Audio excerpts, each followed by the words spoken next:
Olá! No último vídeo, nós vimos que Jesus não condena o pecador, ele condena o pecado. E ele apresenta o amor divino. Mas, se Deus é amor, por que há tanta dor e sofrimento no mundo? Bem, os apóstolos fizeram essa pergunta para Jesus.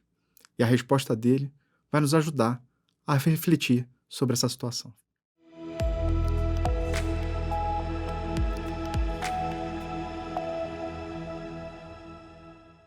Seja muito bem-vindo, muito bem-vinda ao programa Páginas Espíritas da Comunhão Espírita de Brasília. Estamos aqui todas as segundas-feiras, trazendo reflexões desse livro, chamado Boa Nova, de autoria de Humberto de Campos, que foi recebido pelo médium Francisco Cândido Xavier. Se ainda não nos segue, fica o convite para nos seguir e ativar as notificações para receber aviso deste programa e dos demais programas. Temos programas diários e também semanais. No último capítulo, a gente trouxe a primeira parte do capítulo 13, chamado Pecado e Punição. Temos ali os bastidores das passagens evangélicas mais interessantes, incríveis, né? E que fazem a gente refletir até os dias atuais, que é o caso da mulher adúltera, né? E Jesus fala, aquele que atire, que não tivesse em pecado, que atire a primeira pedra. Eu até trouxe outros 2 livros aqui, né, para quem quiser se aprofundar nesses bastidores envolvendo a mulher adúltera, que é esse aqui, ó, o primeiro, Contos e Apólogos, do Irmão X, né, que foi recebido também pelo Chico Xavier. E esse Irmão X aqui é o Humberto de Campos, né? Quem nos acompanha desde o início, né, lá na introdução, a gente fez uma abordagem, né, por que Humberto de Campos depois começou a assinar como Irmão X. Então, se ficar aqui a curiosidade, depois desse episódio, vai na playlist ali no canal do YouTube, né, da TV Comunhão Espírita Brasília, tem uma playlist do programa Páginas Espíritas. E o primeiro, a gente vai falar da introdução daqui do Boa Nova e abordar isso, porque Humberto de Campos, né, passou a chamar como Irmão X. E aí, num desses livros, como Irmão X, Contos e Apólogos, tem o primeiro capítulo, inclusive, desse Contos e Apólogos, virou uma peça teatral aqui na Comunhão Espírita de Brasília, né, chamado A Capa de Santo. Então tá no YouTube da Comunhão, quem tiver interesse para poder assistir. E lá no capítulo 14, chamado A Lição do Discernimento, Humberto de Campos também vai trazer esses bastidores, né, mas aqui no Boa Nova ele traz os bastidores do momento ali do quase apedrejamento. Aqui nesse capítulo 14 ele vai falar coisas que aconteceram antes, um pouco antes, né, da situação envolvendo a mulher, que culminou naquela situação do apedrejamento. Aqui no Boa Nova é João interpelando pela situação, né, questionando Jesus pela situação, e aqui nesse Contos e Apólogos vai ser Pedro também questionar Jesus sobre essa situação, né, de Jesus que chegou no momento e falou assim, de Jesus não ter condenado a mulher adúltera, né? Então também fica o convite.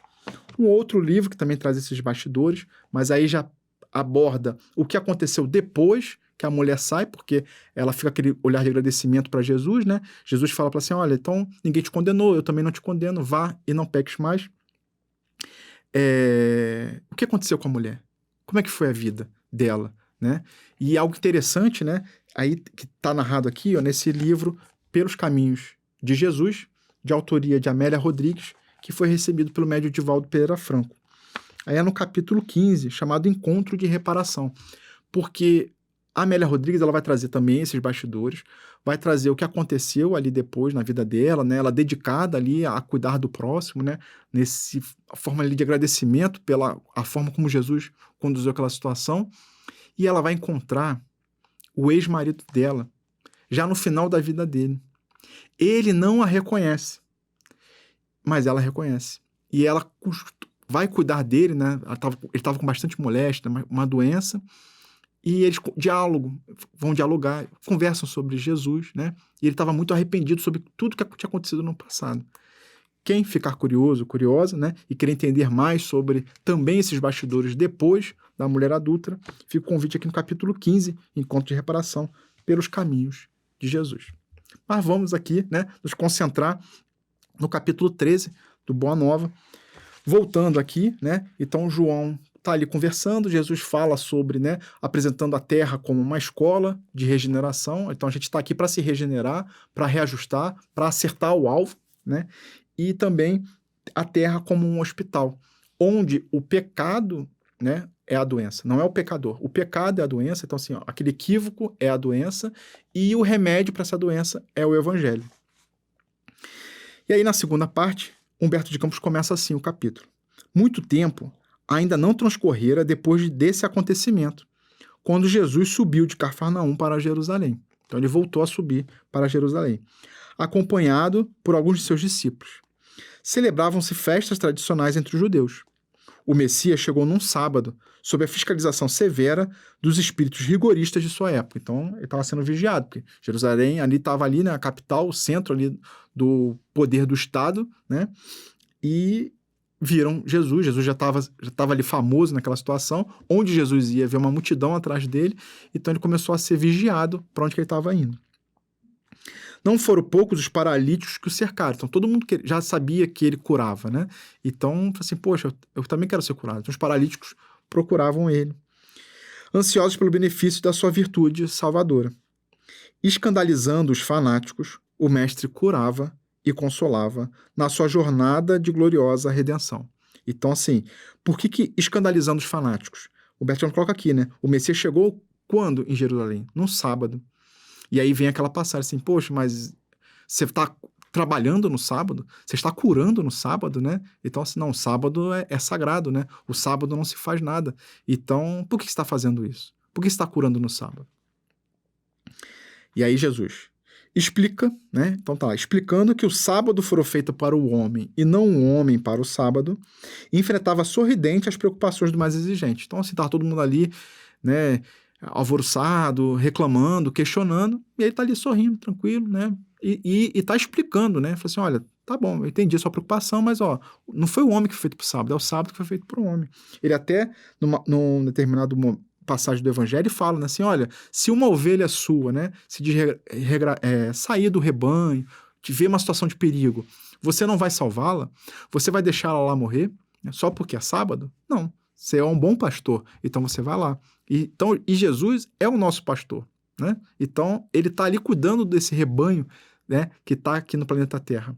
Então, se uma ovelha, ainda que seja sábado, e ele perceber a oportunidade de salvar aquela pessoa, né, de salvar assim, de contribuir, né, com a vida dela, ele vai fazer.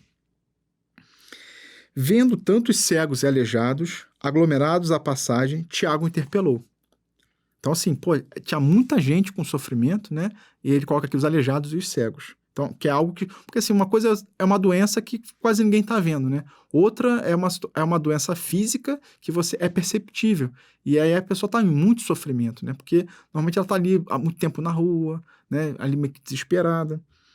E aí o Tiago interpela Jesus. Mestre, sendo Deus tão misericordioso, aí vai a pergunta que eu fiz no começo do vídeo, por que pune seus filhos com defeitos e moléstias tão horríveis? Então assim, poxa, Deus não é amor? Deus não é misericórdia? Por que Deus está punindo, né, esses irmãos que estão ali aleijados, o cego, né? Por que acontece essa punição? Aí vamos ver a resposta de Jesus. Acreditas, Tiago, respondeu Jesus, que Deus desce da sua sabedoria e de seu amor para punir os seus próprios filhos? Então, assim, você está vendo ali a doença, né? Ele está aleijado, né? Está cego. Você acredita que Deus desce, né, da sua sabedoria e de seu amor para punir? É realmente uma punição que eles estão vivendo? O Pai tem o seu plano determinado com respeito à criação inteira. Então, existe um plano de Deus que alcança todas as criaturas. E são todas as criaturas do universo. Vai além do planeta Terra. Mas, dentro desse plano, a cada criatura cabe uma parte na edificação, pela qual terá que responder. Então, assim, existe um plano divino, mas cada um de nós também faz parte da construção. E o que a gente constrói, a gente vai ser, né, convidado a se responsabilizar por essa criação. Né? Então, Jesus vai falar em outra passagem do Evangelho, né? A cada um segundo suas obras. Então, o que você está construindo? O que você está obrando? As consequências vai depender do que você está fazendo.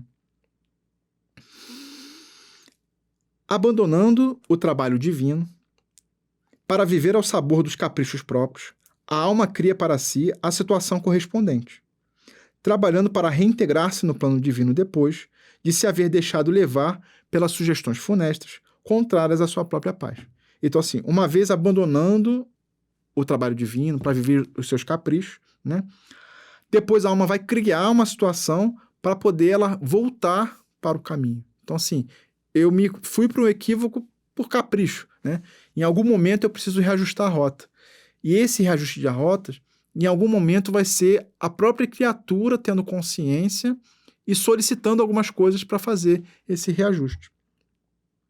O João compreendeu que a palavra do Messias era a confirmação dos ensinamentos que já ouvira dos seus lábios na tarde que a multidão exigiu o apedrejamento da pecadora. Olha só, Tiago que questionou, né? João estava perto.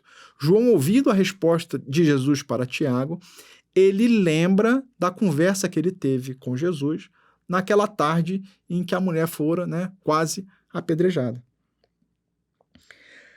Aí, o grupo, né, Jesus e os discípulos, afastaram-se em seguida do tanque de Betsaida, cujas águas eram tidas em Jerusalém, na conta de miraculosas, e onde o mestre fizera andar paralíticos, dera vista a cegos e limpara leprosos.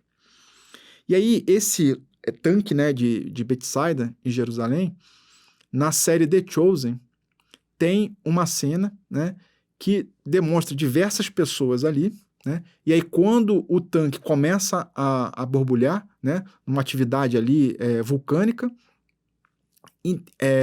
tinha-se a percepção de que aquelas águas eram milagrosas, todo mundo corria para o tanque, né, e aquele primeiro que conseguia entrar no tanque se via curado. E aí tinha, lá na série do The Chosen, um paralítico que tentava sempre ir lá e não conseguia, tentava ir lá e não conseguia. Então foram anos ele tentando entrar no lago e não conseguia. E quando Jesus entra, né, aqui fala que Jesus foi, em várias situações, várias vezes ele foi lá, né, e operou a cura. E em alguma dessas situações, lá na série The Chosen, Jesus aparece. Era sábado também, então a série também usa essa percepção de que era sábado, porque logo depois da cura, né, ele é condenado, né, assim, condenado verbalmente, né, porque você está fazendo isso, é sábado, não pode fazer. E Jesus até fala ali na série, assim, às vezes é preciso agitar as águas, né, então assim, causar ali um alvoroço para fazer com que as pessoas mudem, né, que a intenção maior de Jesus era mostrar isso, né, que o sábado foi feito para o homem, não o homem para o sábado. E aí, na série, eu trouxe a série para a gente ter uma percepção visual de como era várias pessoas sofrendo, né, com moléstias do corpo, querendo a cura ali no tanque de Betsaida, né? E aí a série se utiliza desse gancho, né, que aí uma das curas ali era irmão do Simão o Zelote, né? E aí essa cura, né, o irmão fala com Simão, fala assim, olha, ele é o Messias, né? Ele que eu estava aqui esperando e tudo. E aí Simão fala assim, poxa, se meu irmão foi curado, né? Eu sempre vi meu irmão aleijado e ele curou desse jeito, então realmente ele é o Messias. Simão Zelote começa a seguir Jesus por conta disso, né? Não dá para saber exatamente se foi isso que aconteceu, né? Porque a série ela pega trechos do Evangelho e coloca histórias ali no meio para conectar elas, né? Mas é uma abordagem razoável. O que eu trouxe para a mensagem da série é a gente ter essa visão de quantas pessoas estavam ali em sofrimento, né? Estavam aguardando ali a cura e Jesus ia para aquele momento e curava, ainda que fosse sábado. Na companhia de Tiago e João, o Senhor encaminhou-se para o templo, onde um dos paralíticos que lhe havia curado relatava o acontecido, cheio de sincera alegria. Jesus aproximou-se dele e, deixando entrever aos seus discípulos que desejava confirmar os ensinamentos sobre pecado e punição, falou-lhe abertamente, como se lê no texto evangélico de João. Então, ele curou, né? E aí Jesus, para poder refletir sobre essa mensagem de pecado e punição, Jesus fala para ele, eis que estás são, né? Eu acabei de te curar. E ele está tudo ali alegre, ok, eis que estás são. Não peques mais, para que não te suceda coisa pior. Então, se vocês lembrarem do episódio passado, da semana passada, na introdução, né, a gente falou de pecado e punição, falamos assim que a depender de como a gente é criado, né, as nossas crenças, a gente acaba vendo o pecado como algo muito negativo, algo que necessariamente eu vou ser punido, né? Então Deus está ali olhando, Deus está vendo, Deus vai te castigar porque estás em pecado. E a gente trouxe a perspectiva de que, calma, o pecado, na verdade, é como errar o alvo. Então, toda vez que eu leio o pecado, eu estou assim, pô, eu errei o alvo, né? Então, não voltes a pecar, não voltes a errar o alvo. E aí vai ao encontro do que Jesus também falou, né, para a mulher adúltera. Porque, vou voltar aqui na fala de Jesus lá, né, naquela outra passagem, que ele fala o seguinte, ó, ninguém te condenou, também eu não te condeno. Vá e não peques mais. Ou seja, vá e não voltes a errar o alvo. E o que Jesus agora fala para o paralítico, né? Citação, ok, não peques mais, ou seja, não erre o alvo mais, para que não te suceda coisa pior. Então, assim, você errou o alvo e está nessa situação. Então, agora, não voltes a errar para não acontecer a coisa pior, né? E aí tem algumas reflexões do Evangelho que falam que vários espíritos, né, várias pessoas foram curadas por Jesus, não mudaram a sua forma de viver e voltaram a ficarem doentes. E às vezes ficarem doentes pior do que estavam antes. E aí nessa perspectiva, assim, olha, você já aprendeu? Então, assim, não volte a errar, né? Acerte o alvo, mire no alvo. Então, não voltes a errar o alvo para que não aconteça algo pior. Desde que esses ensinamentos foram dados, novas ideias de fraternidade povoaram o mundo, com respeito aos transviados, aos criminosos e aos inimigos, atingindo a própria organização política dos estados. Então, a gente começa a ver assim, de que não tem só aquela perspectiva de só punição.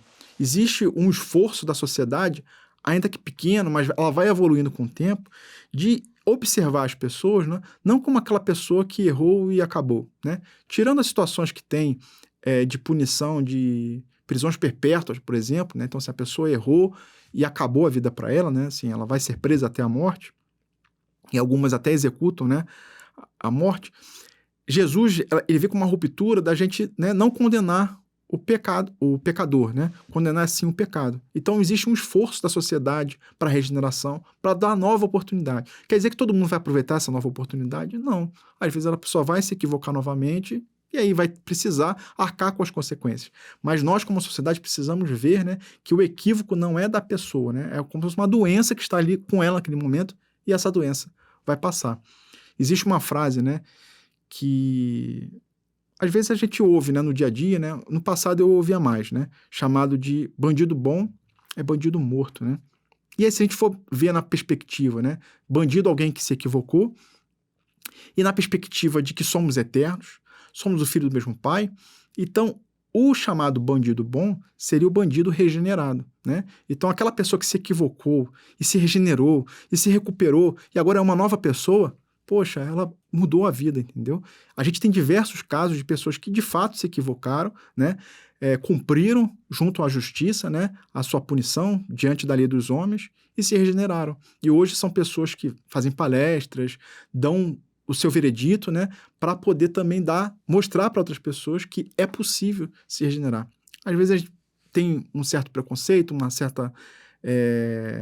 a gente fica mais na defensiva, né, mas é preciso a gente começar a ver com os outros olhos, ver o próximo, de fato, como irmãos. Às vezes o irmão que se equivoca, o irmão que tem uma ideia diferente da minha, mas a gente precisa respeitar essa perspectiva diferente.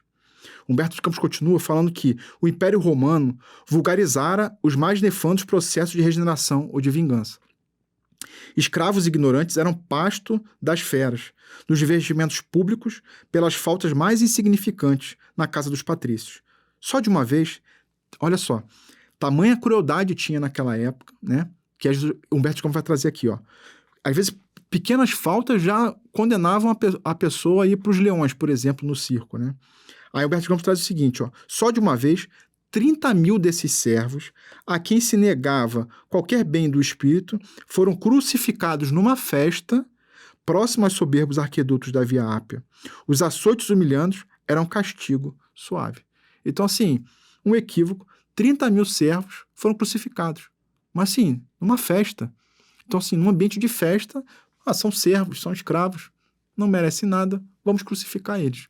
Então, tamanha crueldade que tinha naquela época, né, do Império Romano.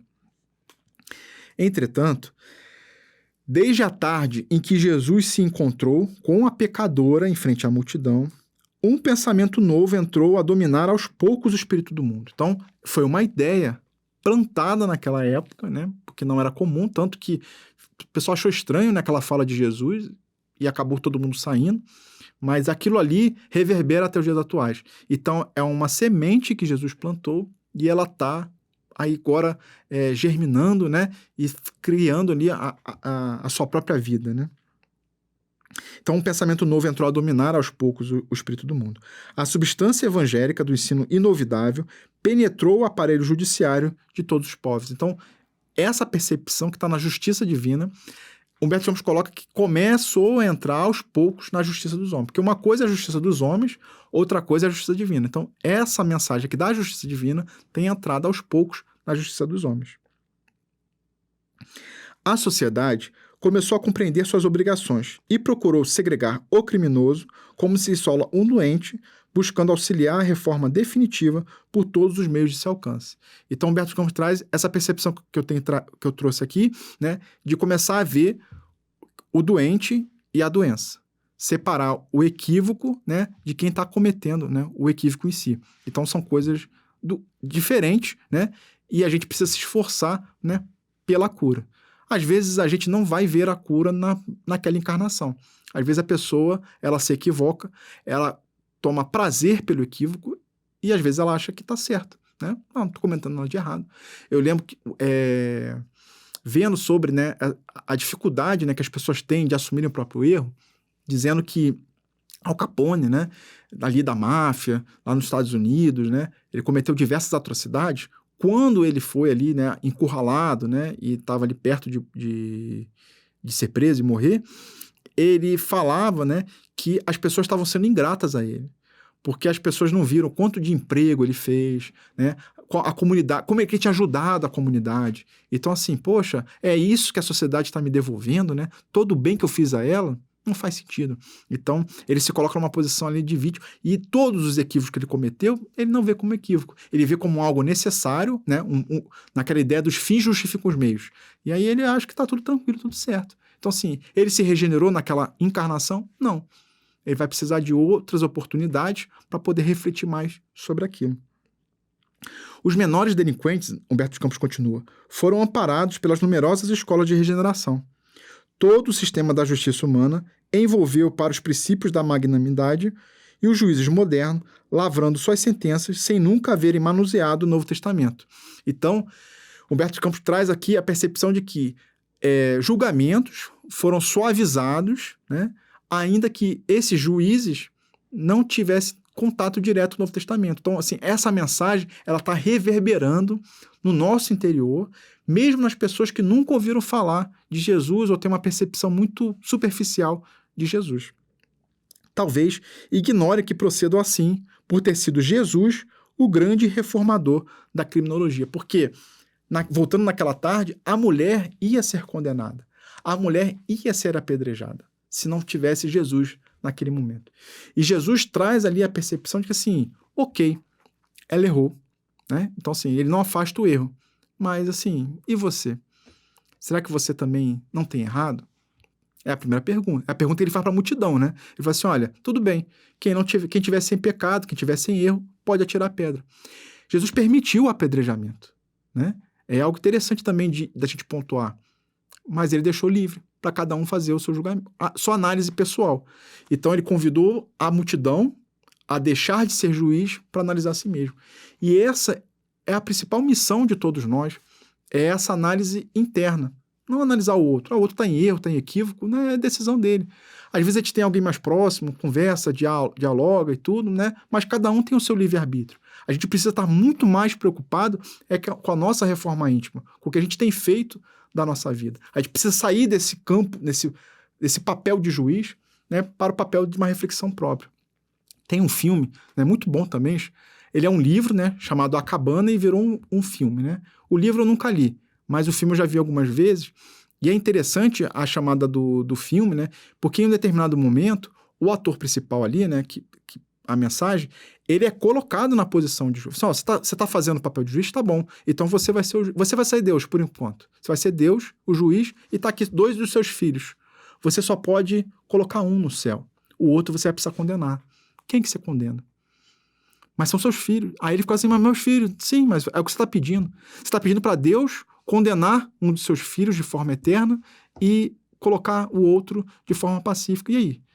E aí ele é confrontado e ele diz, eu não consigo fazer essa decisão. Sim. Então como é que você quer que Deus também o faça? Então a gente precisa ter essa percepção também que todos nós somos filhos do mesmo Pai. Então, assim, ainda que esteja um filho equivocado, que foi para o caminho errado, Deus quer a salvação dele. Deus quer que ele ajuste.